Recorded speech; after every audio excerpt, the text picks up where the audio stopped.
Il-Ministri tal-Gvern Laburista għadhom qed jużaw flus mit-taxxi tal-poplu għal propaganda personali tagħhom fuq Facebook minkejja li għaddejja inkjesta maġisterjali dwar l-implikazzjonijiet ta' din il-prattika abbużiva.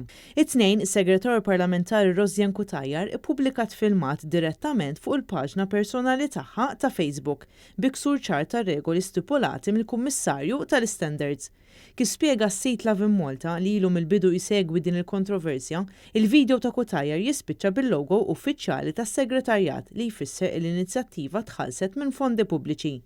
Skont ir-regoli l-ġodda meta jkun hemm produzzjoni finanzjata minn fondi pubbliċi, il-kontenut l-ewwel għandu jkun ippubblikat fuq il-paġna uffiċjali tal-Ministeru.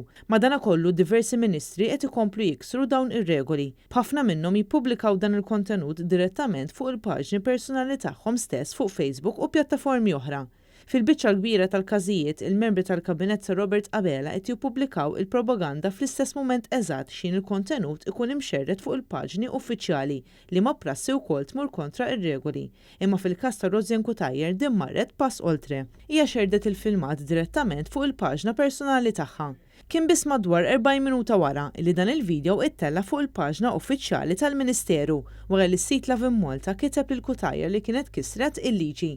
Il-Kummissarju għall-Standards fil-ħajja pubblika George Hyzler kien qal li dan l-aġir huwa abbuż għaliex qed jintużaw it-taxxi taċ-ċittadin Malti għal anijiet ta' propaganda biex jollu l-profil personali u politiku tagħhom.